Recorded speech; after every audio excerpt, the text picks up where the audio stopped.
Gracia y paz a todos los que escuchan esta enseñanza en este día. Te damos gracias por tu sintonía en esta página de internet.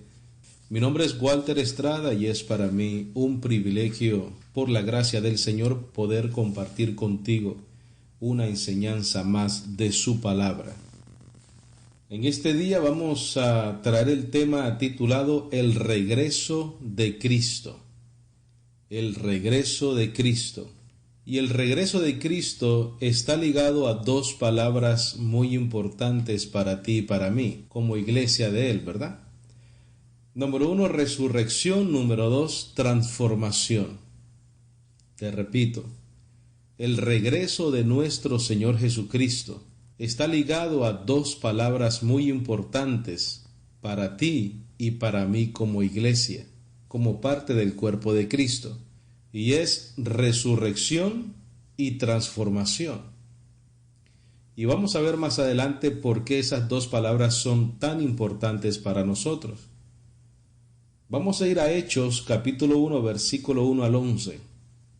Hechos capítulo 1, versículo 1 al 11. Y aquí vamos a ver dónde está el Señor. Porque si Jesucristo tiene que regresar, quiere decir que está en un lugar y va a venir o regresar de ese lugar. Y vamos a ver dónde está el Señor, de dónde va a regresar. Hechos 1, versículo 1 al 11. Este es Lucas escribiendo, dice: en el primer tratado, o Teófilo, hablé acerca de todas las cosas que Jesús comenzó a hacer y a enseñar, hasta el día en que fue recibido arriba, después de haber dado mandamientos por el Espíritu Santo a los apóstoles que había escogido, a quienes también, después de haber padecido, se presentó vivo con muchas pruebas indubitables, apareciéndoseles durante 40 días y hablándoles acerca del reino de Dios. Y estando juntos, les mandó que no se fueran de Jerusalén, sino que esperasen la promesa del Padre, la cual les dijo: oístes de mí, porque Juan ciertamente bautizó con agua, mas vosotros seréis bautizados con el Espíritu Santo dentro de no muchos días. El Señor estaba hablando del inicio de la iglesia, y el inicio de la iglesia, la evidencia de que el cuerpo de Cristo estaba naciendo en la tierra, fue el bautismo del Espíritu Santo sobre sus discípulos y apóstoles. El versículo 6: entonces los que se habían reunido le preguntaron diciendo: Señor, ¿restaurarás el reino a Israel en este tiempo? Y les dijo: no os toca a vosotros saber los tiempos o las sazones que el Padre puso en su sola potestad, pero recibiréis poder cuando haya venido sobre vosotros el Espíritu Santo, y me seréis testigos en Jerusalén, en toda Judea, en Samaria y hasta lo último de la tierra. Ese era el propósito del Espíritu Santo en sus vidas, para ser testigos, para recibir poder, para poder hablar del Evangelio. Y habiendo dicho estas cosas, viéndolo ellos, fue ¿qué cosa? Mira, alzado, y le recibió una nube que le ocultó de sus ojos. Quiere decir que Jesús fue alzado, ascendió a los cielos, y estando ellos con los ojos puestos ¿a dónde? En el cielo, entre tanto que él se iba. El Señor estaba volando en los aires, volando hacia el cielo, y todos eran testigos de este maravilloso evento.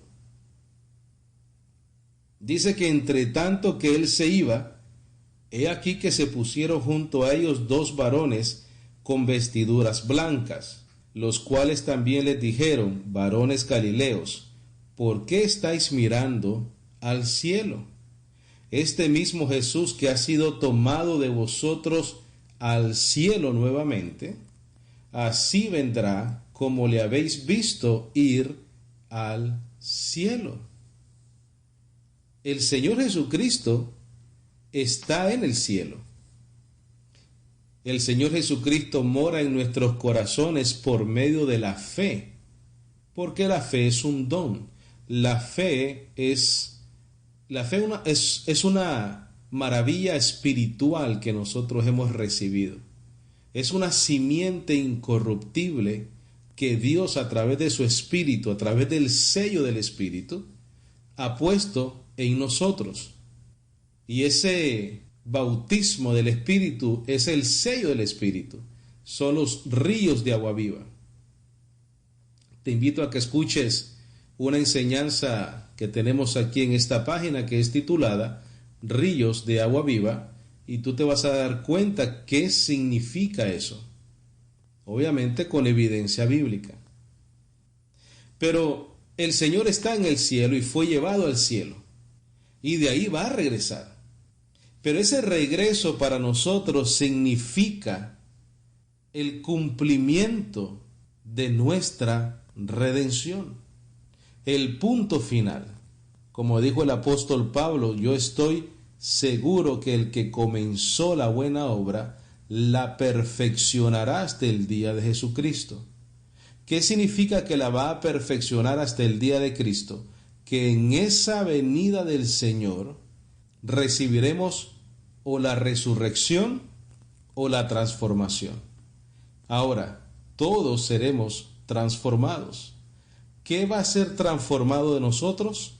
Va a ser transformado nuestros cuerpos mortales en cuerpos inmortales. Eso es lo que significa para nosotros el regreso de Cristo. Y significa para nosotros el hecho de que seamos transformados. Es porque si no sucede esa transformación, no podemos heredar el reino de Dios, o no podemos estar con el Señor, porque lo corruptible no puede estar en la presencia de Dios. Y esa es la esperanza maravillosa de la fe de los hijos de Dios. Y es importante esta verdad, mira, Cristo regresa con nuestras habitaciones celestiales. Cristo regresa con nuestras habitaciones celestiales. Ve conmigo a Juan 14, versículo 1, versículo 2. Juan 14, versículo 1 al 2. Dice, no se turbe vuestro corazón. Creéis en Dios, creed también en mí. En la casa de mi Padre muchas moradas hay. Si así no fuera, yo os lo hubiera dicho. Voy pues a preparar lugar para vosotros.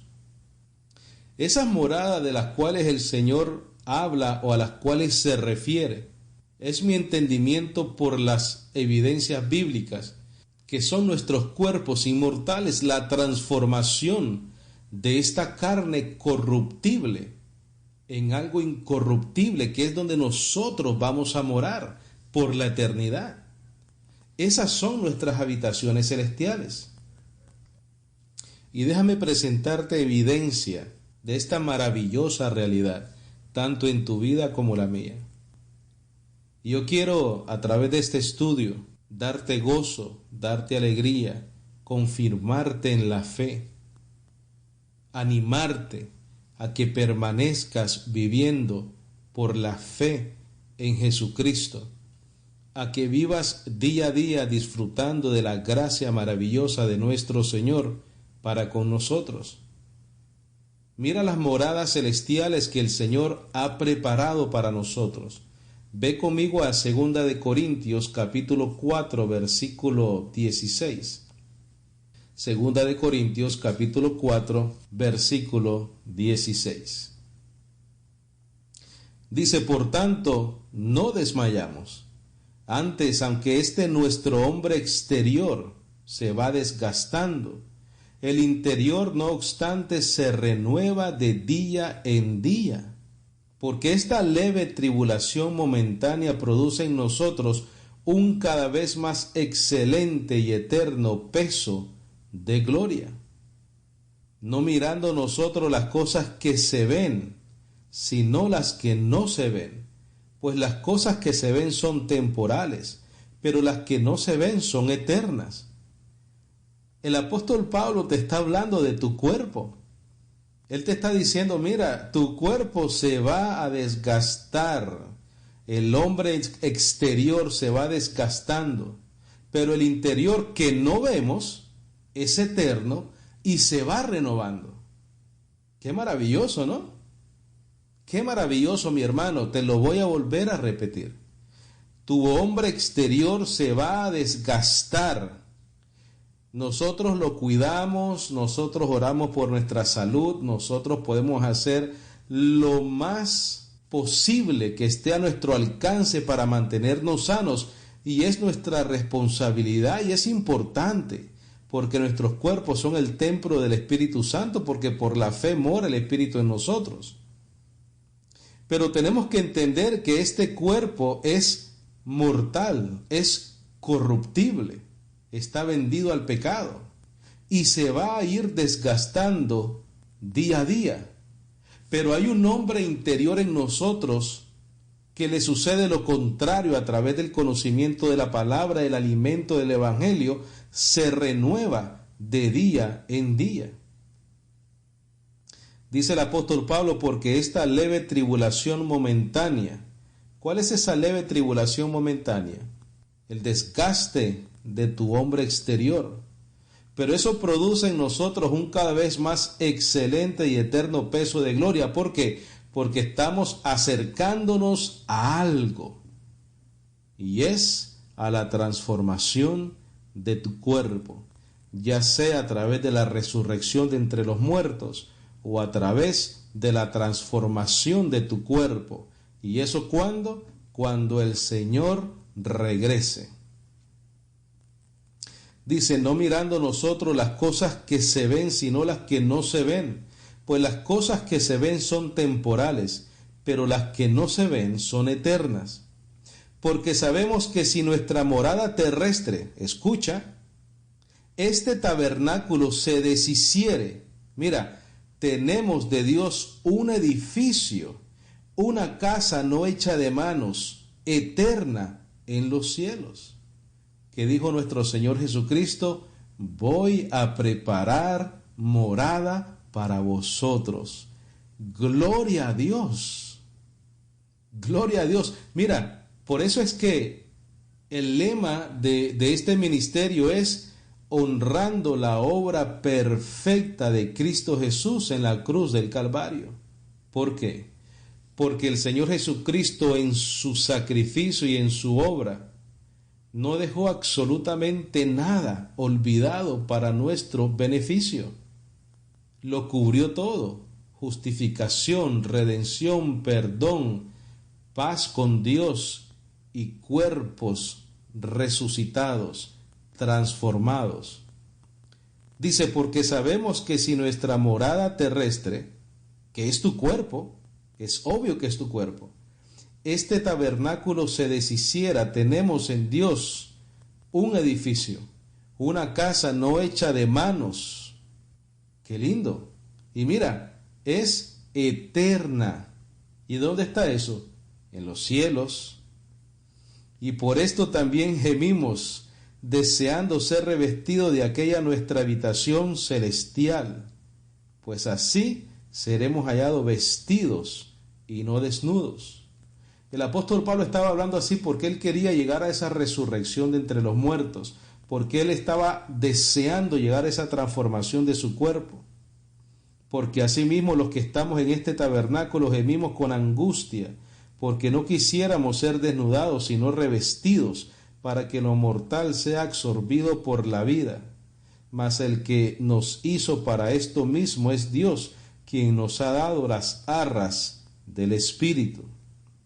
Las arras del Espíritu es tu garantía de la vida eterna, porque estás protegido, estás guardado por el Espíritu Santo de la promesa, estás guardado por el sello del Espíritu.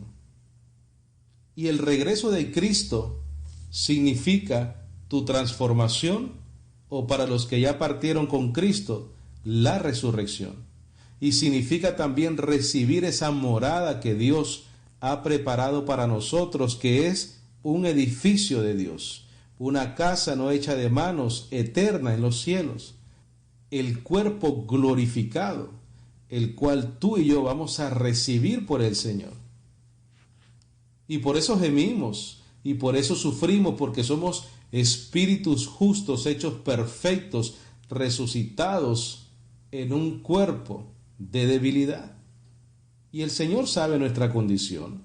Y el Señor sabe que tenemos que luchar día a día como sus hijos en contra de esta carne. Pero creo que Él nos dice exactamente lo mismo que le dijo al apóstol Pablo, que él tenía un aguijón en la carne. Y el Señor le dijo, bástate mi gracia, porque mi poder se manifiesta en tu debilidad. Es maravilloso el Evangelio, mi hermano.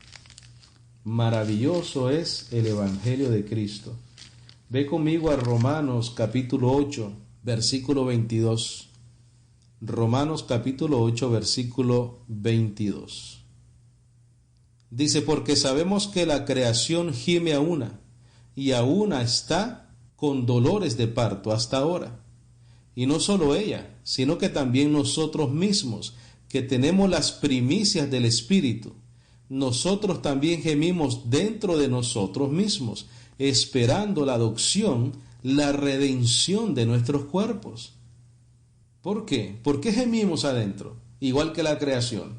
Porque la creación todavía está bajo los efectos de la caída del hombre. Igual nosotros en nuestra carne estamos experimentando día a día el efecto del pecado y de la muerte en nuestra carne. Pero la esperanza gloriosa que nosotros tenemos es que nosotros vamos a ser resucitados y transformados a cuerpos gloriosos, a una habitación eterna. Y no vamos a estar desnudos sin un cuerpo, vamos a recibir un cuerpo glorificado. Eso es lo maravilloso del Señor Jesucristo, eso es lo maravilloso de Dios. Dice, porque en esperanza fuimos salvos, pero la esperanza que se ve no es esperanza, porque lo que alguno vea, ¿qué esperarlo? Pero si esperamos lo que no vemos, con paciencia lo aguardamos. Tranquilo, tranquilo, que todos los dolores que te da ese cuerpecito que tú tienes, unos son más bendecidos que otros, ¿verdad? A unos Dios les ha dado cuerpos más tal vez saludables, más atléticos. A otros nos ha dado cuerpos tal vez más débiles, que reaccionan a la imperfección del mismo de diferente manera. A uno nos afecta más el medio ambiente, el alimento, que a otros. Pero todos estamos en debilidad y todos estamos en el mismo problema. ¿Cuál es ese problema? Que toda carne va a llegar a desgastarse al punto de morir. Pero la esperanza del Hijo de Dios es precisamente esa, que nosotros vamos a resucitar y a ser transformados a cuerpos glorificados. Vamos a recibir la adopción, la redención de nuestros cuerpos. ¿Cómo es la venida del Señor? Vamos a ir a Primera de Tesalonicenses, capítulo 4, versículo 13. Primera de Tesalonicenses, capítulo 4, versículo 13. Esta enseñanza es para darte esperanza, mi hermano. Esta enseñanza es para que te goces con una realidad que, aunque no la tenemos ahorita, es una garantía porque Dios lo ha prometido y porque Dios lo ha dicho. Y quiero animarte y quiero exhortarte y quiero darte esperanza a través de esta enseñanza preciosa del Evangelio. Primera de Tesalonicenses 4:13 dice, tampoco queremos, hermanos, que ignoréis acerca de los que duermen, para que no os entristezcáis como los otros que no tienen esperanza. Brevemente te explico, el apóstol Pablo estaba escribiéndole estos a la iglesia en Tesalónica, porque habían algunos que estaban haciéndose la pregunta, ¿qué sucede con las personas que ya han fallecido? Y los hermanos en esta iglesia estaban preocupados. Ellos pensaban que la única manera de que ellos iban a recibir esa transformación era estando vivos. Pero ellos se preguntaban qué pasaba con los que habían fallecido. También andaban otros. Por eso es que el apóstol Pablo le dice, mira, yo tampoco quiero que ignoréis acerca de los que duermen, porque esa era la duda de ellos. ¿Qué sucedía con las personas que ya habían muerto?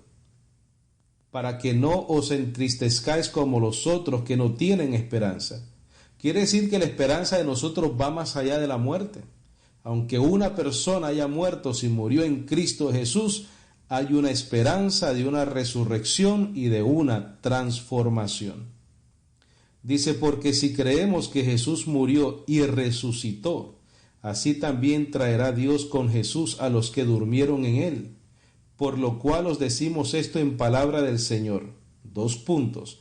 Que nosotros que vivimos, que habremos quedado hasta la venida del Señor, recuerda que Él regresa del cielo, no precederemos a los que duermen, porque el Señor mismo con voz de mando, con voz de arcángel y con trompeta de Dios, descenderá del cielo. ¿Y qué va a pasar cuando Él descienda del cielo? Mira, y los muertos en Cristo resucitarán primero. Luego nosotros los que vivimos, los que hayamos quedado, seremos arrebatados juntamente con ellos en las nubes para recibir al Señor en el aire, y así estaremos siempre en el Señor. Y mira qué rico el versículo 18, por tanto, alentaos los unos a los otros con estas palabras. Ese es el propósito de esta enseñanza, alentarte en la esperanza maravillosa de la vida eterna. Pero ahora tú sabes lo que va a suceder porque la palabra te lo dice, porque el Evangelio te lo enseña. Por eso es que nosotros lo que queremos es cada enseñanza bíblica compartir contigo una sola cosa. No lo que Walter Estrada tiene, sino lo que Walter Estrada puede compartir contigo del Evangelio. Si yo no te hablo la Biblia, mi hermano, no estoy haciendo la función que Dios me ha permitido hacer. Y es edificar tu vida a través de un solo medio, a través del conocimiento del Evangelio, porque ahí está el contenido de tu esperanza. Mira qué esperanza más maravillosa esta. Ya nosotros sabemos lo que va a suceder. Los que han muerto en el Señor, los que duermen, van a ser resucitados. Nosotros los que estamos vivos vamos a ser arrebatados y transformados. ¿Y por qué transformados? Mira, ve conmigo a 1 Corintios capítulo 15. Vamos a comenzar a leer desde el versículo 42. Vamos a comenzar a leer desde el versículo 42. Dice, así también es la resurrección de los muertos. Se siembra en corrupción, resucitará en incorrupción. ¿Cuál es ese acto de sembrar? ¿A qué se refiere el apóstol Pablo? A tu muerte. Estás sembrando tu cuerpo en tierra. Se siembra cuerpo animal, resucitará cuerpo que es espiritual. Hay cuerpo animal y hay cuerpo espiritual. Así también está escrito, fue hecho el hombre Adán, alma viviente, el postrer Adán, espíritu vivificante. Mas lo espiritual no es primero, sino lo animal, luego lo espiritual. Quiere decir que nosotros heredamos primeramente la parte animal, o sea, el cuerpo que se nos heredó de Adán. Dice, el primer hombre es de la tierra, terrenal. El segundo hombre, que es el Señor, es que del cielo. Cual el terrenal, tales también los terrenales. Somos iguales que el terrenal Adán. Cual el terrenal, tales también los terrenales. Y cual el celestial, tales también los celestiales. Mira qué verdad más maravillosa. De la misma manera que tú heredas la parte terrenal de Adán, tú vas a heredar la parte celestial del Señor. Y así como hemos traído la imagen del terrenal, traeremos también la imagen del celestial. ¡Qué maravilloso! qué lindo, qué maravilloso es el Evangelio de Cristo. Pero esto digo, hermanos, que la carne y la sangre no pueden heredar el reino de Dios, ni la corrupción hereda la incorrupción. Fíjate, aquí hay un problema. Nosotros somos salvos, nosotros hemos sido escogidos por gracia, nosotros hemos sido salvos por la gracia, por medio de la fe, y esto no es de nosotros, pues es un don de Dios. Y en nuestra posición de salvos, y en nuestra posición de justificados delante de Dios del pecado, y en nuestra posición de santificados por la palabra y por el Señor, y el hecho de que estamos guardados por Él, todavía estamos en un cuerpo corruptible. Ese es el problema. El problema es que hemos resucitado en un cuerpo vendido al pecado. Por eso es que el apóstol Pablo decía en Romanos 7:11, lo que quiero hacer no lo hago y lo que hago no quiero hacer. Y dice, encuentro que el mal mora en mí, esto es en mi carne. Ese es el problema y aquí te lo dice, mira. Pero esto digo, hermanos, que la carne y la sangre no pueden heredar el reino de Dios, ni la corrupción hereda la incorrupción. Pero ¿tú sabes qué? Nuestro Señor resuelve ese problema de esta manera. Dice el versículo 51, he aquí os digo un misterio, no todos dormiremos, quiere decir que no todos vamos a morir, pero todos seremos transformados. Fíjate, no todos mueren, pero todos son transformados, los que han dormido y los que están vivos. Es la misma enseñanza que hemos leído de los otros versículos bíblicos. No todos duermen, pero sí todos vamos a ser transformados. ¿Por qué? Porque el Señor está resolviendo el problema mencionado en el versículo 50.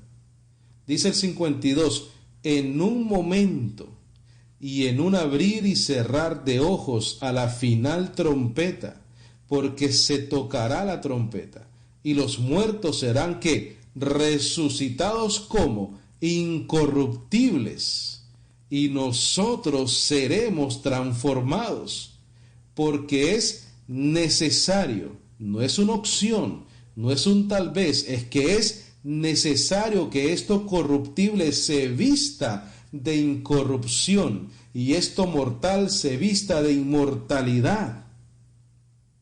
Tu cuerpo, y cuando esto corruptible se haya vestido de incorrupción y esto mortal se haya vestido de inmortalidad, entonces se cumplirá la palabra que está escrita, sórbida es la muerte en victoria. ¿Dónde está, oh muerte, tu aguijón? ¿Dónde, oh sepulcro, tu victoria? Ya que el aguijón de la muerte es el pecado y el poder del pecado la ley. Ese versículo es muy importante y en otro momento, en otra enseñanza vamos a desarrollar más ahí. Pero fíjate que si el poder del pecado es la ley y Cristo es el fin de la ley, ya el pecado no te puede matar. Por eso es que está la pregunta, ¿dónde está, oh muerte, tu aguijón? ¿Dónde, oh sepulcro, tu victoria? Porque si tú eres un escogido que vive en gracia, tú no vives en ley, tú no vives en obras. El pecado no puede enseñorearse de tu vida. Dice el 57, mas gracias sean dadas a Dios que nos da la victoria por medio de nuestro Señor Jesucristo. Así que, hermanos míos, amados, estad firmes y constantes, creciendo en la obra del Señor siempre, compartiendo este evangelio, sabiendo que vuestro trabajo en el Señor no es en vano.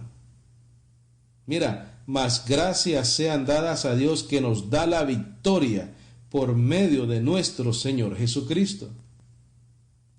Muchas veces nosotros mencionamos tanto que estamos en batallas y en lucha y que el Señor nos da la victoria. Y muchas veces son por pequeñeces, ¿no? Son por cosas cotidianas.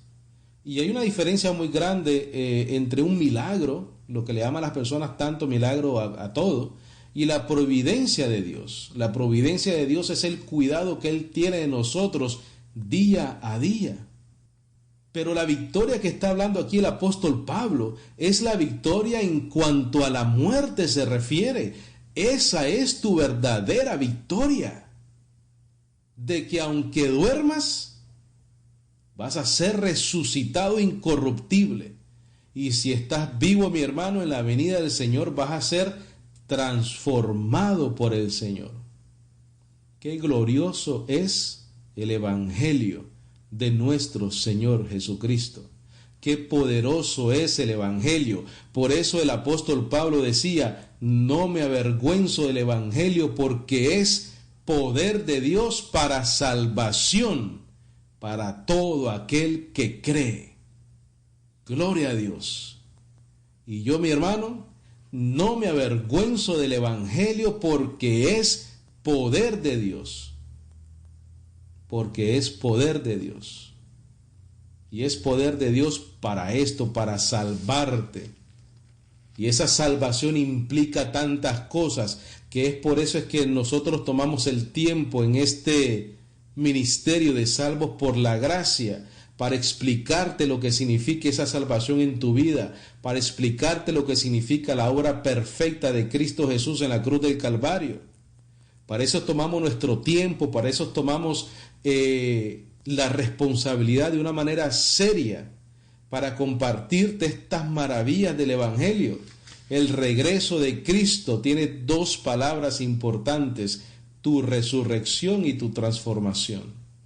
Tú eres salvo para siempre si crees en Cristo Jesús, si no vives bajo la ley, y el fin de la ley es Cristo, y el poder del pecado es la ley.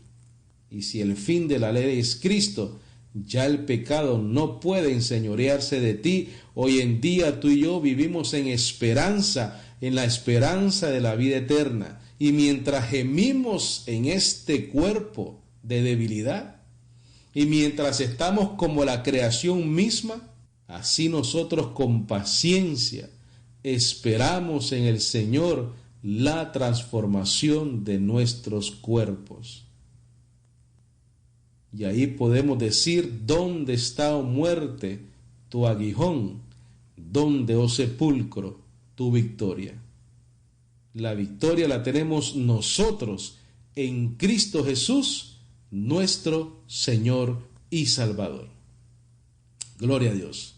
Yo declaro y recibo por la fe de que tú has sido bendecido a través de esta enseñanza. Declaro que tu mente, que tu vida es transformada por medio de la esperanza en el Evangelio. Y te invito a que si tienes algún comentario, alguna pregunta, que me escribas a preguntas@salvosporlagracia.org, o me puedes escribir también a otro correo electrónico, salvosporlagracia@yahoo.com. Declaro tu vida bendecida con toda bendición y declaro gracia y paz en tu vida. Me despido de ti. Amén.